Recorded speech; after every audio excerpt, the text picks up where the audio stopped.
En ese trabajo buscamos utilizar la matriz RAI. La matriz RAI es una herramienta que nos ayudará a organizar y comprender mejor los artículos científicos que fueron revisados para el ejercicio académico del eje 3.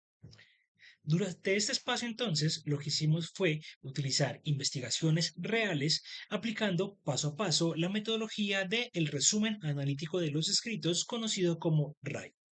Esto significa que aprenderemos a identificar elementos más importantes de un artículo, desde el país, los autores, hasta la metodología, las conclusiones y el análisis crítico que podemos hacer como estudiantes. El propósito es que no solo sepamos leer un artículo, sino que podamos extraer la información y de esta manera el RAI se va a convertir en una guía práctica para poder comprender cómo la investigación científica se conecta con la realidad de las personas y con nuestro propio aprendizaje.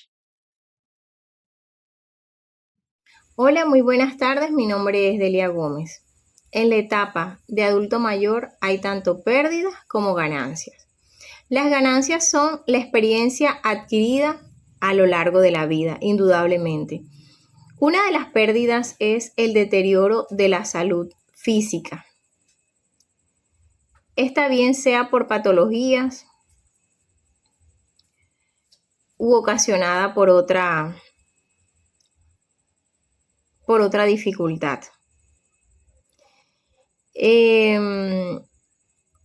Además de ello, para que haya un mejoramiento de su salud, deben de cambiar su estilo de vida. Y en cuanto a lo emocional, como grupo hubo algo que nos llamó, un tema que nos llamó mucho la atención en específico, es el proceso de duelo en el adulto mayor.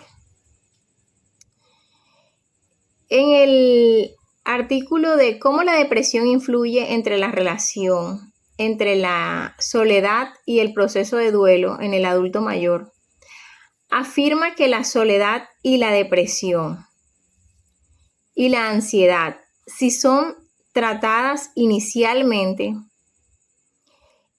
el proceso de duelo, esta sintomatología va a disminuir, va a ser algo más llevadero.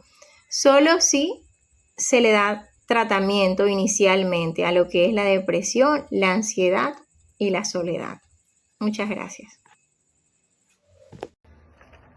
Muy buena tarde, mi nombre es Marilyn Ortiz y me corresponde hablar con mi grupo sobre el trastorno prolongado durante el periodo de duelo, que es un tema, la verdad que se habla muy poco, pero es muy importante para saber nosotros desde la parte psicológica cómo podemos ayudar a nuestros pacientes mayores, adultos mayores en estos procesos de duelo. Normalmente se asocia en un funcionamiento cognitivo. Durante este periodo a ellos les baja su parte cognitiva. Los duelos tempranos en adultos mayores son muy poco conocidos. El estudio preliminar examinó transversalmente el funcionamiento neuropsicológico en adultos en duelo con síntomas. Habían unos con síntomas muy altos, otros que no carecían de síntomas.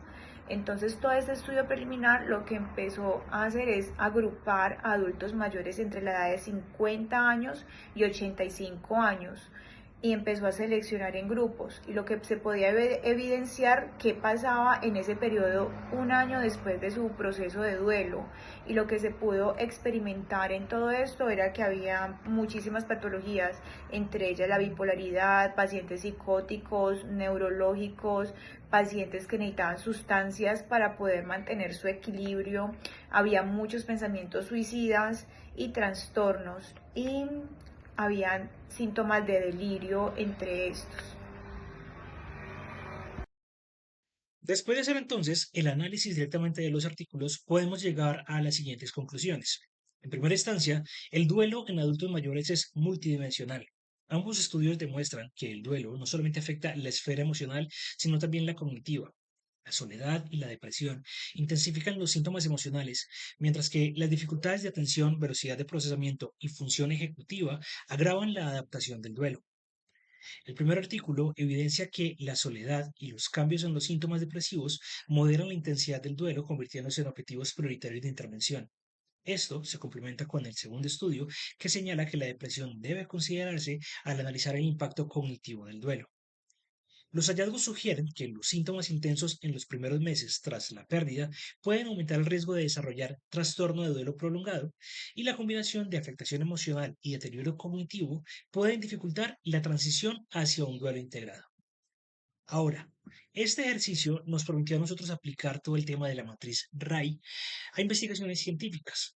Nos permitió comprobar que este formato no solamente organiza la información de manera sistemática, sino que también fomenta la lectura crítica y el análisis comparativo. Cuando trabajamos con dos artículos diferentes con respecto al duelo en adultos mayores, pudimos identificar cómo cada investigación aborda dimensiones complementarias, emocional y cognitiva, y cómo ambas se relacionan con el ciclo vital. Este proceso académico nos enseña que el RAI es más que un requisito formal. Es una herramienta que desarrolla competencias investigativas, nos ayuda a sintetizar información compleja y fortalece la capacidad de vincular la teoría con la práctica. En definitiva, el ejercicio nos prepara para ser lectores más reflexivos y profesionales capaces de evaluar la calidad y relevancia de la evidencia científica.